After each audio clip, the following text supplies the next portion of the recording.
शिव जी ने सरम्ब पक्षी का रूप धारण करा और उड़ते उड़ते नरसिंह भगवान को अपने पंजे में पकड़ा और अलकनंदा नदी में ले जाकर डाला। शिव जी ने जैसे ही डाला, भगवान नारायण का क्रोध शांत हुआ। नरसिंह शिला के रूप में अलकनंदा में आज भी नरसिंह भगवान विराज।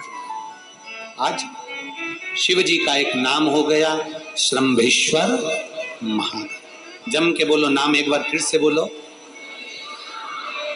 श्रम्भेश्वर महादेव। ये श्रम्भेश्वर महादेव जो नाम है,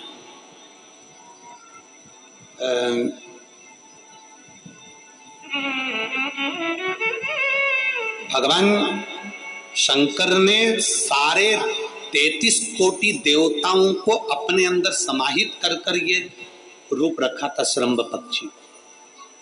33 कोटि देवता। मान लो आपके ग्रह अनुकूल नहीं चल रहे हो, कोई कह दे कि मंगल बेकार है, कोई कहे शनि बेकार है, कोई के रवि बेकार है, कोई के बुध बेकार है, कोई के गुरु बेकार है, कोई के शनि बेकार, कोई के ये बेकार, कोई के तुम्हारा ग्रह बेकार चल रहा है, तुम्हारी किस्मत बेकार चल रही है, तुम्हारा भाग्य बेकार चल रहा है।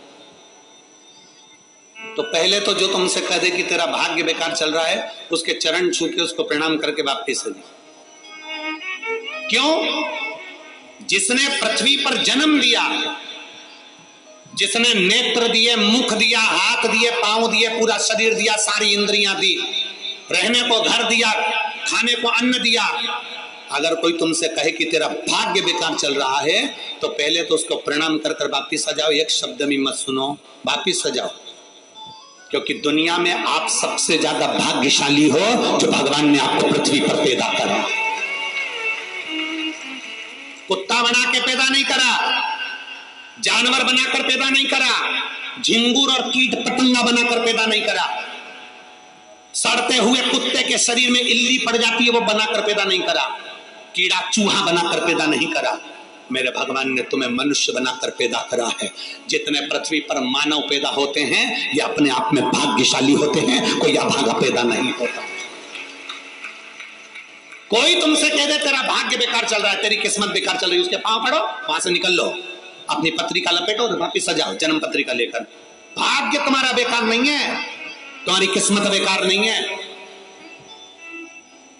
भाग्य उसका बेकार है जो तुमको कह रहा है कि तुम भाग्यशाली नहीं हो, तुम किस्मत वाले नहीं। भाग्य उसका बेकार है जो पृथ्वी पर जन्म ले लेता है, शंकर जी के मंदिर में एक लोटा जल चढ़ाना चालू कर देता है, शंकर के मंदिर में झाड़ू पोछा करना प्रारंभ कर देता है, वो कभी भी अभागा नहीं होता, वो भाग्यशाली ही होता है। वो अभागा नहीं है, वो भाग्यशाली है। और जितने पृथ्वी पर मनुष्य जन्म है, चाहे वो छोटे से छोटा, बड़े से बड़ा, आपका हाथ पैर शरीर सब भगवान ने दिया है, आपको करोड़पति बनाकर पैदा करा है, फिर भी आप अपने आप को अगर अभागा समझते हो तो आपके ऊपर है। किस्मत वाले हो, करोड़पति बनाकर भेज। तो भगवान ने 2-2 किडनी दिए, अभी बेचिए 20-20 लाख में, यूं बिक जाएगी। भगवान ने नेत्र दिए 50-50 लाख में, अभी बिक जाए 5 लाख। एक एक शरीर भगवान ने कीमत वाला बनाकर भेजा है। किसी डॉक्टर के पास बैठना और पूछना कि कौन से अंग की कितनी कीमत होती है, वो डॉक्टर बता देगा कि तुम्हारे शरीर की क्या कीमत है। और उसके बाद भी कहते हो कि हम अभागे। बताने वाला कह देता कि तुम भाग्यहीन हो, तुम भाग्यशाली नहीं हो, तुम किस्मत वाले नहीं हो। वहां से पत्रिका उठा चल दो, कहते मेरे बाबा ने मुझे भाग्यशाली बनाकर भेजा है। और अपने हाथ में वो बल होता है कि आप स्वयं इतनी मेहनत कर कर आगे बढ़ सकते हो कि अपने आप किस्मत वाले बन सकते हो।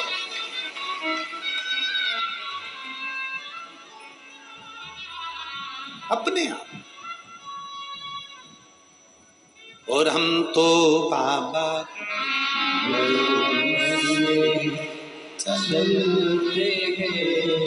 आप स्वयं भाग्यशाली हैं, आप स्वयं किस्मत वाले हैं।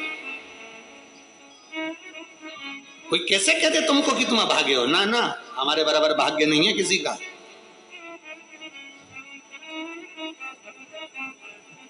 तुम्हारी ग्रह खराब है,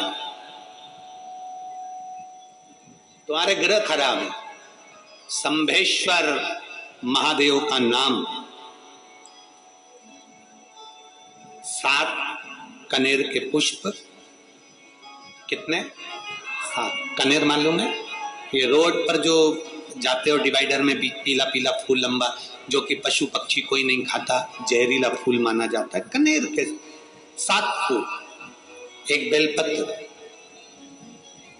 जिस समय पर कनेर का फूल बेलपत्र के साथ चढ़ाया जाएगा तो 7 कनेर के पुष्प सीधी बेलपत्र पर आपको रखना, 2-3 प्रदोष कर कर देखना। अगर कोई आपसे कहे कि आपका भाग्य ठीक नहीं चल रहा, आपकी किस्मत ठीक नहीं चल रही, आपके ग्रह ठीक नहीं चल रहा है, आप भाग्यशाली नहीं हो, पहले तुम वहां से उठ जाओ, उसके बाद में देवाधिदेव महादेव के पास 7 कनेर के पुष्प एक बेलपत्र में रखकर नंदीश्वर के पास में बैठकर श्री शिवाय नमस्तुभ्यम बोलकर अशोक सुंदरी वाली जगह पर स्पर्श कराकर भगवान शंकर पर 7 फूल के साथ बेलपत्री की डंडी अशोक सुंदरी की साइड हो, ऐसा स्मरण करते हुए शिव को समर्पित कर दे।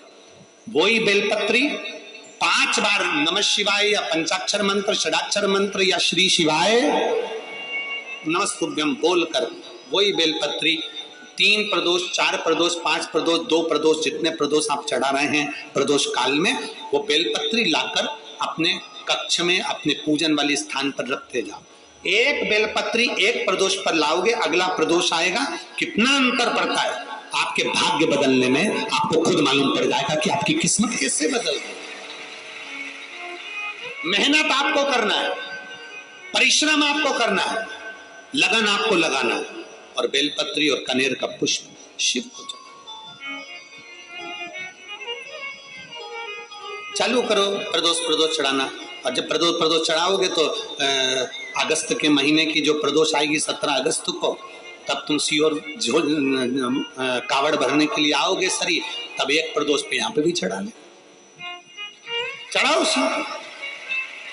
शंकर का भजन। यहाँ नहीं चढ़ा सकते, अपने घर पर चढ़ाओ, अपने शिवालय में चढ़ाओ, अपने देवालय में चढ़ाओ, अपने नजदीक में जो शंकर मंदिर वहां चढ़ाओ, आराधना शिव की। कोई कह दे तुमसे कि ये ठीक नहीं, प्रथम आप ये जो कनेर के फूल चढ़ाओगे ना, इसमें श्रंभेश्वर महादेव का भाव होना चाहिए। श्रंभेश्वर महादेव, फिर से एक बार बोलो, कौन से महादेव? श्रंभेश्वर। और फिर एक निवेदन, मान लो कि डॉक्टर कह दे कि बच्चे की धड़कन नहीं आ रही है, श्वास नहीं आ रही है, या शरीर पूरा नहीं है गर्भस्थ बच्चे का, तो उस समय पर भी 7 पुष्प कोई से भी, 7 बेलपत्र अशोक सुंदरी वाली जगह पर एक एक कर कर बेलपत्र, एक बेलपत्र एक पुष्प अशोक सुंदरी वाली, एक बेलपत्र एक पुष्प अशोक सुंदरी वाली जगह पर चढ़ा दीजिए, और एक बेलपत्र उसमें से एक पुष्प लेकर अपने घर जाइए, और 15 दिन के बाद वापिस उस बच्चे की सोनोग्राफी जांच डॉक्टर के कहने से कराइए। बाबा उस बच्चे की धड़कन, श्वास और शरीर पूरा देगा। श्रंभेश्वर महादेव में, श्रंभेश्वर महादेव का जब नाम लिया जाता है तो 33 कोटि देवी देवताओं का एक साथ नाम उच्चारण हो जाता है। 33 कोटि देवता श्रंभेश्वर।